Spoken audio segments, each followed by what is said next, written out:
श्रीमती प्रियंका गांधी वाडा।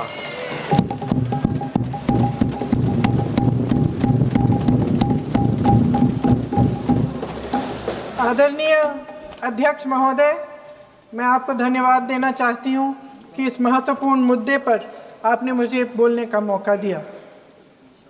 ये अलग बात है कि सत्ता पक्ष के लोग सब मेरे बोलने से पहले ही भाग गए। आइए आइए, आपको देख के मैं खुश थी कि आप वापस आ गए। सबसे पहले मैं उन सैनिकों, उन जवानों, उन अफसरों को नमन करना चाहती हूँ जो हमारे देश के रेगिस्तानों में, हमारे देश के घने जंगलों में, बर्फीले पहाड़ियों पे हमारी देश की रक्षा करते हैं, जो हर पल देश के लिए अपनी जान देने के लिए तैयार रहते हैं। 1948 से लेकर अब तक, जब से पाकिस्तानी रेडर्स ने कश्मीर पे हमला किया, तब से लेकर अब तक हमारे देश की अखंडता की रक्षा करने में उनका बड़ा योगदान है। हमारी आज़ादी अहिंसा के आंदोलन से हासिल हुई, लेकिन जैसे मैंने कहा, उसको कायम रखने के लिए हमारी सेना का बहुत बड़ा योगदान है। अध्यक्ष महोदय, कल मैं सदन में बैठी हुई सबके भाषण सुन रही थी। आदरणीय रक्षा मंत्री महोदय ने बोला, सत्ता पक्ष के कई मंत्रियों ने बोला। 1 घंटे का रक्षा मंत्री जी का लंबा भाषण था। सुनते सुनते एक बात मुझे बहुत खटक रही थी।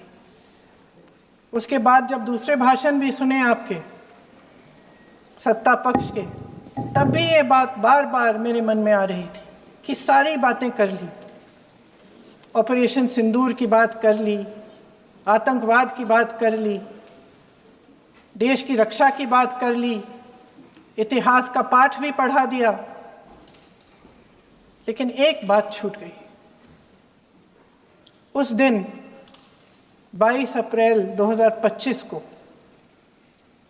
जब 26 देशवासियों को अपने परिवार के सदस्यों के सामने खुलेआम मारा गया, तो ये हमला कैसे हुआ, क्यों हुआ?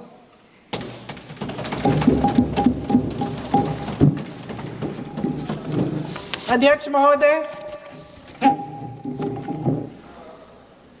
ये लोग बैसारन वैली में, पहलगाम के पास कश्मीर में क्या कर रहे थे? आजकल पब्लिसिटी का दौर है, प्रचार का ज़माना है। कुछ समय से हमारी सरकार ये प्रचार कर रही थी कि कश्मीर में आतंकवाद ख़त्म हो गया है, कि कश्मीर में शांति है, अमन चैन है। प्रधानमंत्री जी ने खूब भाषण दिए, देशवासियों को कहा कि चलिए कश्मीर चलिए, सैर करिए। कई बार मैंने ये भी देखा मीडिया पर, टीवी पर, कि कश्मीर जाइए, ज़मीन खरीदिए, अब वहाँ अमन चैन है, शांति का वातावरण है। इसी बीच शुभम द्विवेदी, एक कानपुर के नौजवान, और उनके पूरे परिवार ने तय किया कि वो कश्मीर जाएंगे। शुभम द्विवेदी की 6 महीने पहले शादी हुई थी। उसकी पत्नी ने कहा कि उनके बीच एक ऐसा रिश्ता था, प्रेम और दोस्ती का ऐसा रिश्ता था कि वो एक दूसरे को बच्चों की तरह हंसाते थे। सोशल मीडिया पर एक वीडियो भी जारी है जिसमें पूरा परिवार एक साथ बैठा हुआ ताश खेल रहा है और ऐसे हंस रहे हैं, ऐसे हंस रहे हैं कि उस वीडियो को देख के किसी का भी दिल टूट जाए कि इस परिवार को इस तरह से उजड़ने क्यों दिया हमने। 22 अप्रैल 2025 को बैसारन वैली में मौसम का मिजाज अच्छा था। जैसे हर रोज़ लगातार 1000 से 1500 लोग वहाँ पहुँचते थे, उसी तरह से उस दिन भी तमाम पर्यटक वहाँ पहुँचे। वहाँ का रास्ता आसान नहीं है अध्यक्ष महोदय जी, जंगल से जाना पड़ता है, पहाड़ों के बीच जाना पड़ता है, घोड़े से जाना पड़ता है। ये परिवार वहाँ पहुँचे, मौसम सुहाना था, उनके बच्चे ट्रैम्पोलिन पे खेल रहे थे, कोई जिपलाइन कर रहा था, कोई चाय पी रहा था, तो कोई कश्मीर की सुंदर वादियों की ठंडी हवा का मज़ा ले रहा था। शुभम अपनी पत्नी के साथ एक स्टॉल पे खड़े थे। तभी अचानक 4 आतंकवादी जंगल में से निकलते हैं और शुभम को वहीं अपनी पत्नी के सामने मार डालते हैं। उसके बाद वे वहाँ से पूरे वैली में 1 घंटे के लिए लोगों को चुन चुन कर मारते हैं। किसी के पति को अपनी पत्नी के आंखों के सामने, किसी के पिता को अपने बेटे के सामने, चुन चुन कर 26 लोगों को मार डालते हैं। शुभम की पत्नी घबराकर वहां से भागने की कोशिश करती है, अपनी जान बचाने के लिए जंगल की तरफ दौड़ती है। वहां पता चलता है कि तमाम लोग जंगल की तरफ दौड़े हैं और अपनी जान बचाने की कोशिश कर रहे हैं। कोई अपने बेटे का हाथ पकड़ के पहाड़ों पर घसीटता हुआ जा रहा है, कोई कश्मीरी घोड़े वालों और गाइडों की मदद लेते हुए चले जा रहा है। कोई रास्ता नहीं है, कोई तरीका नहीं है, लेकिन किसी न किसी तरह से शुभम की पत्नी के शब्दों में किसी ऐसी शक्ति ने हमको बचा कर रखा कि हमें किसी न किसी तरह से हम अकेले नीचे पहुंचे। और मैं उनके लफ्ज पढ़ना चाहती हूं, क्योंकि उन्होंने कहा कि इस पूरे समय जब 1 घंटे के लिए चुन चुन कर भारतीय नागरिकों को मारा जा रहा था, इस पूरे समय उसे एक सुरक्षाकर्मी नहीं दिखा, एक सैनिक नहीं दिखा।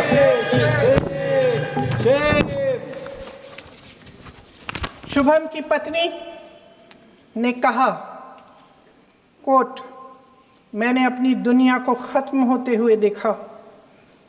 अपनी आंखों के सामने एक सिक्योरिटी गार्ड नहीं था।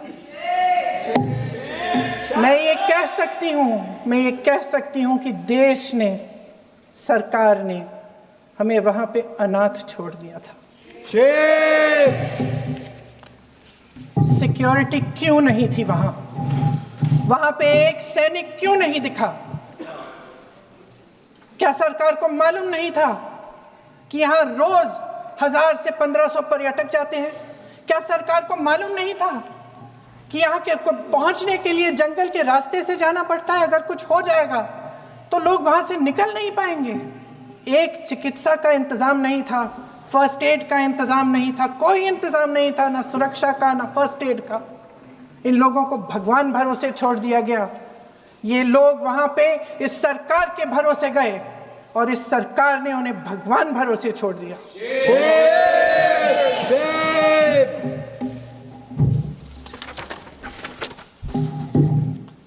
मैं पूछना चाहती हूँ, ये किसकी जिम्मेदारी थी? इस देश के नागरिकों की सुरक्षा की जिम्मेदारी किसकी है? क्या इस देश के प्रधानमंत्री की नहीं है? क्या इस देश के गृह मंत्री की नहीं है? क्या इस देश के रक्षा मंत्री की नहीं है? क्या एनएसए की नहीं है? अध्यक्ष महोदय, पहलगाम हमले से सिर्फ 2 हफ्ते पहले हमारे गृह मंत्री महोदय जी कश्मीर गए थे। किस लिए गए थे? जो सुरक्षा की व्यवस्था है इसको देखने के लिए गए थे, इसको रिव्यू करने के लिए गए थे। और उन्होंने वहां कहा कि आतंकवाद पर विजय प्राप्त हुई है। ये 2 हफ्ते पहले है। 3 महीने बाद JNK के गवर्नर साहब एक आम इंटरव्यू में ऐसे ही चलते चलते कह देते हैं कि हाँ, बैसारन वैली में बहुत लापरवाही हुई और इसके लिए मैं जिम्मेदारी लेता हूँ। ऐसे ही चलते चलते, और वो बात होती है, ख़त्म भी वहाँ होती है और वहीं ख़त्म हो जाती है। उनसे जिम्मेदारी ली भी नहीं जाती, कोई सवाल नहीं उठाता, कोई जवाब नहीं देता। अध्यक्ष महोदय, उस हमले की जिम्मेदारी एक आतंकवादी गुट जिसका नाम टीआरएफ है थोड़े दिनों बाद लेती है। कौन है ये टीआरएफ? 2019 में ये गुट बना। 2020 में इसने कश्मीर में आतंकवाद का काम शुरू कर दिया और 2020 अप्रैल 2020 से लेकर 22 अप्रैल 2025 तक इन्होंने 25 आतंकवादी हमले किए।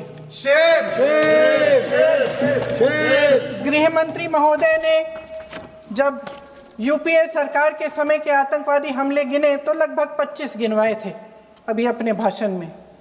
इस गुट ने कश्मीर में 25 हमले 2020 और 2025 के अंदर एक पूरी लिस्ट है इन हमलों की। मेरे पास इतना समय नहीं है इसलिए मैं एक एक को नहीं पढ़ना चाहती, लेकिन मैं इतना कहूंगी कि इनमें रियासी का हमला भी था 2024 का, जिसमें 9 लोग मारे गए और 41 लोग घायल हुए। कुल मिलाकर 2020 से लेकर 22 अप्रैल 2025 तक टीआरएफ ने 41 सेना और सुरक्षा कर्मियों की हत्या की, 27 सिविलियंस की हत्या की और 54 लोगों को घायल किया था। भारत सरकार ने टीआरएफ को आतंकवादी संगठन का दर्जा कब दिया? 2020 में दिया, 2021 में दिया, 2022 में दिया, 2023 में दिया। 3 साल बाद, 3 सालों के लिए ये आतंकवादी गतिविधियां कर रहे हैं और आप इनको आतंकवादी संगठन तब कहते हैं 2023 में। इसकी क्या वजह थी? ये सब सरकार के संज्ञान में था और आप मुझे बताना चाहते हैं, सत्ता पक्ष के नेता बताना चाहते हैं कि ये सब आपके संज्ञान में था, लेकिन कोई भी एक ऐसी एजेंसी नहीं है हमारी सरकार की जिसको पता चला कि ऐसा हमला, ऐसा भयानक हमला होने जा रहा है हमारे देश में, कि पाकिस्तान में बैठे हुए इस हमले की योजना बन रही है कि हम भारत जाके हैवानियत करेंगे, 26 लोगों को मार डालेंगे और हमें पता ही नहीं है। क्या ये हमारी एजेंसियों की विफलता है कि नहीं है? ये बहुत बड़ी विफलता है, एक बहुत बड़ी विफलता है। जानते थे कि ये गुट है, जानते थे कि 5 सालों से ये आतंकवादी हमले कर रहा है, अध्यापकों को मारा, आर्मी के बड़े बड़े अफसरों को मारा, आम जनता को मार डाला, पुलिस वालों को मार डाला, और आप इन पे निगरानी नहीं रख रहे थे। और ये जो एजेंसियां हैं इनकी जिम्मेदारी कौन लेगा? क्या आईबी चीफ ने अपना इस्तीफा दिया? क्या किसी ने इस्तीफा दिया?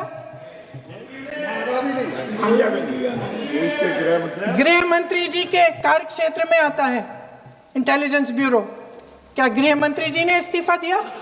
इस्तीफा छोड़िए, जिम्मेदारी ली।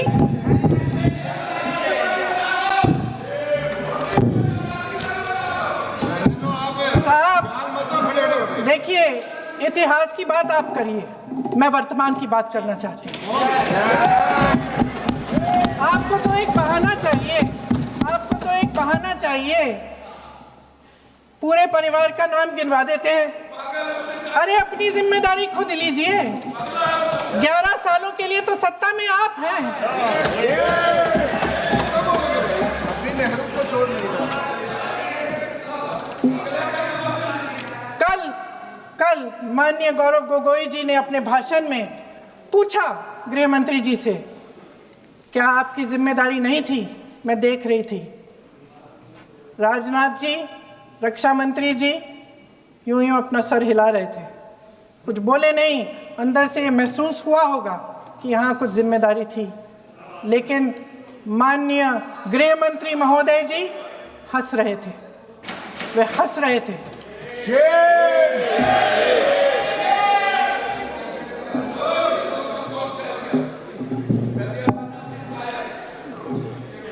अध्यक्ष महोदय, कल सत्ता पक्ष और आज भी सत्ता पक्ष के नेताओं ने 2008 के मुंबई के हमलों का जिक्र किया, बार बार कहा कि मनमोहन सिंह जी की सरकार ने कुछ नहीं किया।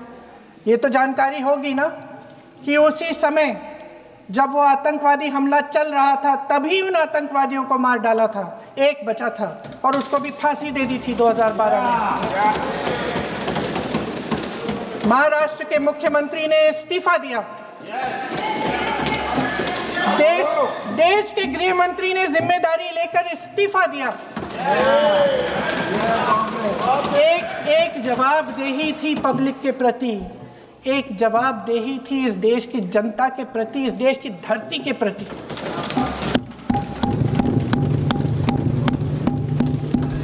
राजनाथ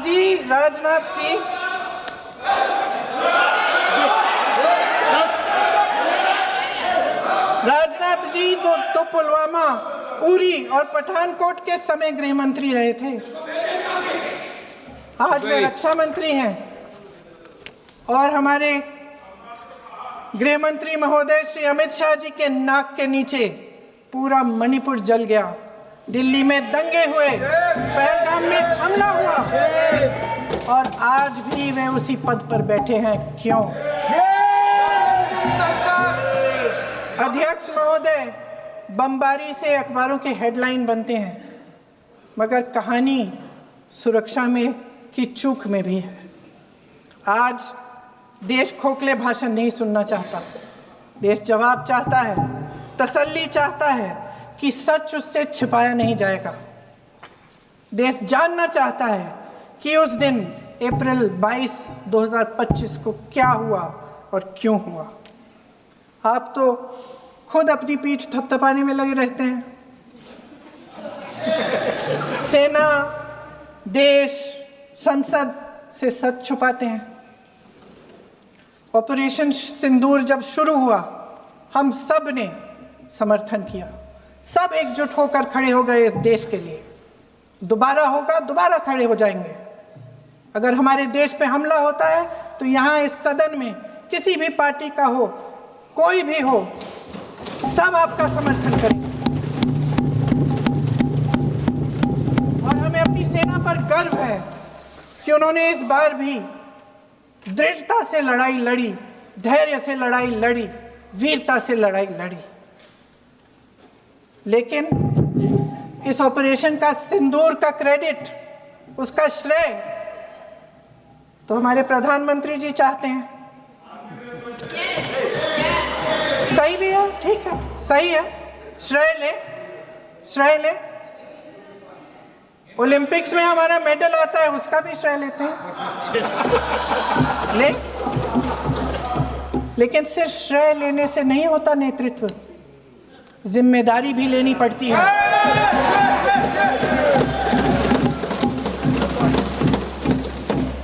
देश के इतिहास में ये पहली बार हुआ, देश के इतिहास में ये पहली बार हुआ कि जंग होते होते ही रुक गई है जी। और इस रुकावट का ऐलान हमारी सरकार, हमारी सेना नहीं करती, अमेरिका के प्रेसिडेंट करते हैं, अमेरिका के राष्ट्रपति करते हैं। ये हमारे प्रधानमंत्री महोदय की गैर जिम्मेदारी का सबसे बड़ा प्रतीक है। आज गृह मंत्री जी ने इस बात पर उल्लेख किया। उन्होंने कहा, उनके शब्दों में उन्होंने कहा कि पाकिस्तान के पास शरण में आने के बजाय कोई चारा ही नहीं था। आपने शरण दिया क्यों?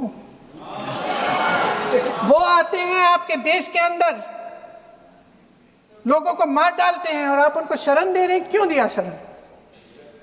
इसका जवाब क्यों नहीं दिया एक भी भाषण में? जैसे ये बात उठी, शरण की बात की, हमारे गृह मंत्री जी ने इतिहास में चले गए। नेहरू ने क्या किया, इंदिरा गांधी ने क्या किया, यहां तक कि मेरी मां के आंसुओं तक चले गए। लेकिन इस सवाल का जवाब नहीं दिया कि ये सीज फायर हुआ क्यों, ये जंग रुका क्यों, और तब क्यों रुका जब दुश्मन के पास कोई चारा नहीं था हमारे श्रेय में आने के बजाय? क्यों रुका ये जंग? इसका जवाब नहीं दिया। धन्यवाद। आप देंगे?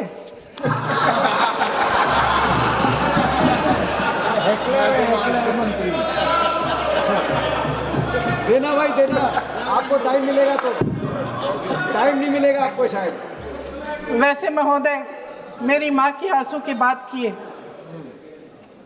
मैं इसका जवाब देना चाहती हूँ।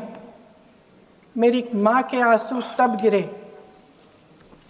जब उनके पति को आतंकवादियों ने शहीद किया, जब वे मात्र 44 साल की थी। और आज अगर मैं इस सदन में खड़ी हूँ और उन 26 लोगों की बात कर रही हूँ, मैं इसलिए कर रही हूँ क्योंकि मैं उनका दर्द जानती हूँ, महसूस करती हूँ।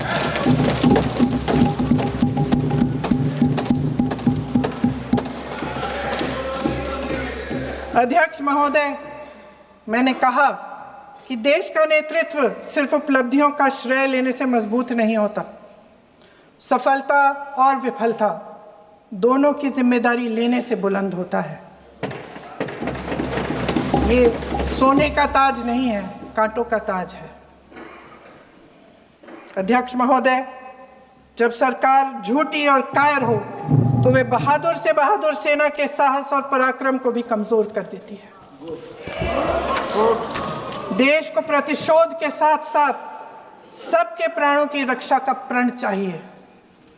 सेना की शक्ति के साथ सरकार की सच्चाई भी चाहिए। महान देशभक्त शहीद इंदिरा गांधी जी, जिन्होंने सफल कूटनीति के बल पर अमेरिका के राष्ट्रपति निक्सन का मुकाबला करके पाकिस्तान का विभाजन करवाया, बांग्लादेश बनाया, 1 लाख पाकिस्तानी सैनिकों को आत्मसमर्पण करने पर मजबूर किया, उन्होंने कभी इसका श्रेय लेने की कोशिश नहीं की। ऑपरेशन सिंदूर का मकसद अगर पाकिस्तान को सबक सिखाना था तो शायद ये मकसद अभी अधूरा है, क्योंकि हमारी कूटनीति विफल रही है। इसका प्रमाण यही है कि ऑपरेशन सिंदूर के बाद एक पाकिस्तानी जनरल, जिसके हाथ खून से रंगे थे, अमेरिका के राष्ट्रपति के साथ बैठकर लंच खा रहे थे। अगर ऑपरेशन सिंदूर का मकसद आतंकवाद को खत्म करने का था तो पाकिस्तान को संयुक्त राष्ट्र के आतंकवाद विरोधी समिति का अध्यक्ष चुने जाने से इस मकसद को धक्का लगा है। इसकी जिम्मेदारी कौन लेगा? क्या हमारे प्रधानमंत्री लेंगे? क्या उनमें ये हिम्मत है? नहीं है। अगर इस ऑपरेशन के दौरान हमारे जहाज़ों का नुकसान नहीं हुआ तो सदन में इसे साफ साफ कहने से क्या डर है? क्यों नहीं कहा है? कल भी रक्षा मंत्री जी ने कहा कि हमारे इंफ्रास्ट्रक्चर का नुकसान नहीं हुआ, तो जहाज़ों के बारे में भी बता दें, साफ साफ बता दें। क्या हर्ज है? सच्चाई तो है। सवालों से बचने के लिए ये सरकार हमेशा प्रयास करती है। इसकी राजनीतिक कायरता बेमिसाल है। देशवासियों के प्रति जवाबदेही का एहसास ही नहीं है। सच्चाई ये है कि इनके दिल में जनता के लिए कोई जगह नहीं है। सब राजनीति है, सब पीआर है, सब प्रचार है, सब पब्लिसिटी है। देश की जनता के लिए आपके हृदय में कुछ नहीं रहा। बहुत समय हो गया है आप इस प्रचार में ही लिप्त हैं, जनता को देख नहीं पा रहे हैं। जी माननीय, जो पहलगाम में हुआ, खत्म करती हूँ, जो पहलगाम में हुआ उससे हर एक देशवासी के दिल पे चोट पहुंची है। हिमांशी नारवाल की गुहार ने हम सबको शर्मिंदा किया है। इसीलिए मैं आज यहाँ खड़े हुए एक आखिरी बात करना चाहती हूँ।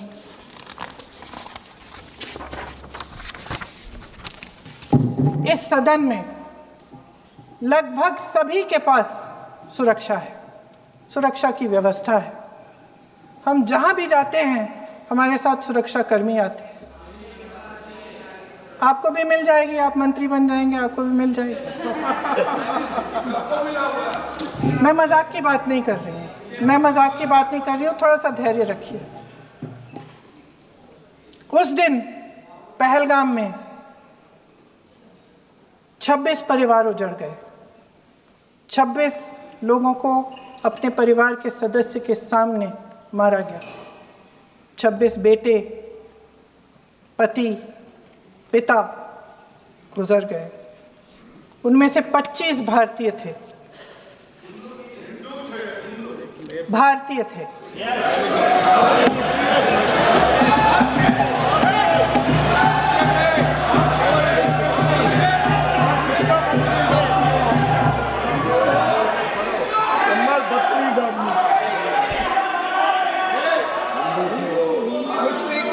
जितने भी लोग बैसारन वैली में थे और जो 25 भारतीय मारे गए, उनके लिए कोई सुरक्षा नहीं थी, कोई सुरक्षा नहीं थी। आप कितने भी ऑपरेशन कर डालें, आप इस सच्चाई के पीछे छुप नहीं सकते, इसे नकार नहीं सकते।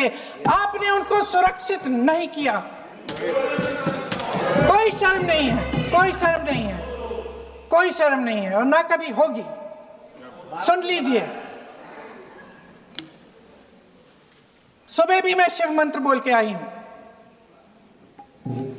इनको क्या पता शिव मंत्र क्या है? शिव मंत्र खत्म कर लूं अपना भाषण। शिव मंत्र मैं एक बार उन 25 भारतीयों के चले चुप रही।